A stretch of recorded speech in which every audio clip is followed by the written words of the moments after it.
ಬಡವನ ಗುಡಿಸಲನು ಗುಡಿಯಾಗಿ ಮಾಡಲೆಂದು ಆ ದೇವರೇ ಇಲ್ಲಿ ಯಾಕೆ ಬಂದ, ಹೀಗ್ಯಾಕೆ ಬಂದ?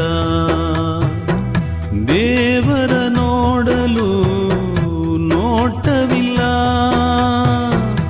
ಆದರೂ ಕಣ್ಣ ನೀರಾಗಿ ತುಂಬಿದ. ಬಡವನ ಗುಡಿಸಲನು ಗುಡಿಯಾಗಿ ಮಾಡಲೆಂದು ಆ ದೇವರೇ ಇಲ್ಲಿ ಯಾಕೆ ಬಂದ?